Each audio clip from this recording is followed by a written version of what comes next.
ग्वालियर दक्षिण विधानसभा से कांग्रेस उम्मीदवार प्रवीण पाठक ने आज ग्वालियर कलेक्ट्रेट पहुंचकर विधानसभा चुनाव के लिए नामांकन दाखिल किया। विधायक प्रवीण पाठक ने कहा कि भारतीय जनता पार्टी के शासन से जनता तंग आ चुकी है और इस बार कांग्रेस पार्टी को वोट देकर कांग्रेस के हाथ मजबूत करेगी। प्रवीण पाठक के साथ नामांकन के समय जिला अध्यक्ष देवेंद्र शर्मा सहित पार्टी के तमाम वरिष्ठ पदाधिकारी भी मौजूद रहे।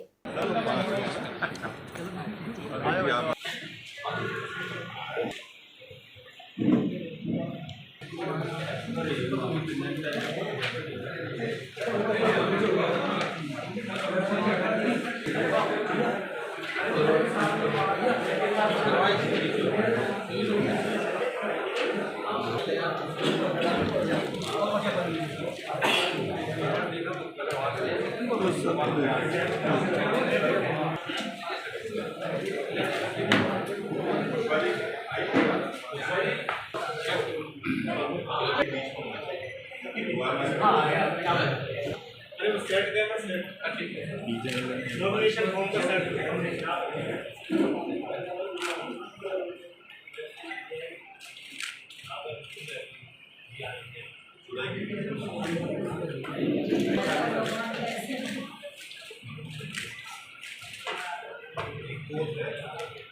एक वोट का हो देना।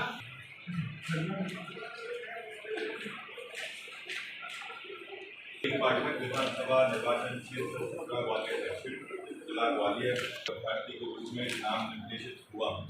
ईश्वर की शपथ लेता हूँ, पूरी तरह से पुष्टि करता हूँ कि मैं विधि द्वारा स्थापित भारत के संविधान के प्रति सच्ची श्रद्धा और निष्ठा रखूंगा और मैं भारत की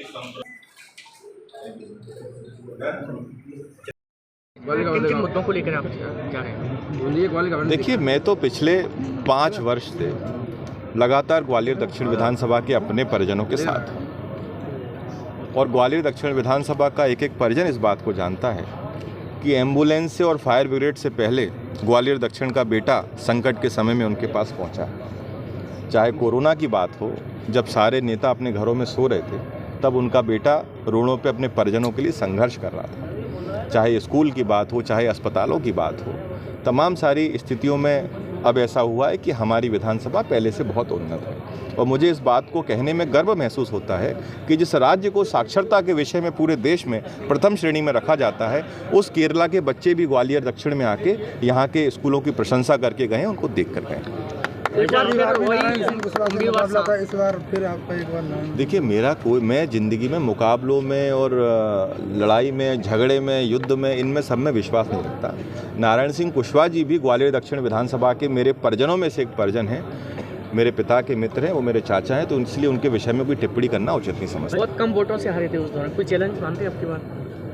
देखिए, चुनौती तो मैं नहीं मानता, मेरे परिवार के हैं और ग्वालियर दक्षिण विधानसभा की जनता को उनका बेटा मिल गया है। अब शायद यहाँ किसी नेता की कोई गुंजाइश नहीं। अच्छा, देखने में आ रहा है कि ग्वालियर दक्षिण विधानसभा में बीजेपी में टिकट को लेकर लगातार विरोध हो रहा है। नारायण सिंह कुशवाहा को टिकट मिलने के बाद अनु मिश्रा भी नाराज है पार्टी से। मुझे लगता था कि भारतीय जनता पार्टी इतना चिंतन मनन कर रही है, शीर्ष नेतृत्व साथ बैठ रहा है, तो शायद कोई अच्छा और बेहतर प्रत्याशी ये लोग लेके आए।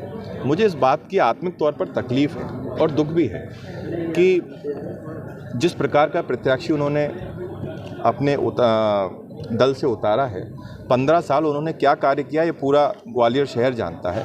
मंत्री रहते भी उनकी आप सबकी बाइट्स मैंने देखी हैं जिसमें उन्होंने कहा है कि मेरी कोई सुनता नहीं है।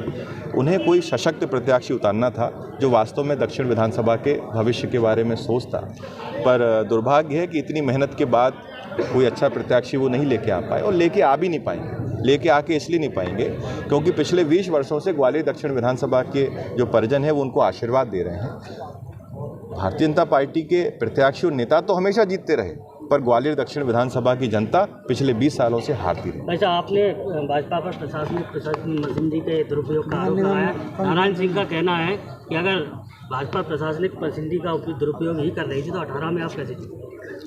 देखिए, बात यह है कि यदि कोई चांद की बात कर रहा है और उत्तर कोई सूरज पर दे, कोई पूछे कि चांद का टेम्परेचर क्या है, उत्तर कोई सूरज का टेम्परेचर पर दे, तो इस पर तो मैं कोई टिप्पणी करना नहीं चाहता। जहाँ तक बात है भाजपा की, तो मैंने स्पष्ट तौर पर आरोप लगाया है और अभी भी आरोप लगाता हूँ कि municipal commissioner Harsh Singh Bharatiya Janata party के एजेंट बन के ग्वालियर में काम कर रहे हैं और अनावश्यक तौर पर रोडों पर खुदाई करा रहे हैं। इलेक्शन कमीशन ने उन पर जांच बिठाई है। यदि वास्तव में ही वो निष्पक्ष थे और सत्य के साथ खड़े थे तो फिर क्या आवश्यकता थी इस आदेश को निकालने की कि 25 तक ग्वालियर दक्षिण विधानसभा की सारी रोडें बना दी जाएंगी। क्यों इस प्रकार का रवैया उनका कांग्रेस पार्टी के विधायकों के साथ है? किसी भी प्रशासनिक अधिकारी को इस प्रकार का स्वभाव, व्यवहार और कार्यशैली शोभा नहीं देती है। मेरी आपके नाते उनको सलाह है कि ये गणेश परिक्रमा बंद करें, नेताओं के चक्कर लगाना बंद करें। ईश्वर की कृपा से, उनके पूर्वजों के आशीर्वाद से उनको देश की सर्वोच्च सेवा में एक प्रतिनिधि के तौर पर मौका मिला है और वो अच्छे तरीके से जनता की सेवा करें, किसी पार्टी के दलाल बन के काम ना करें।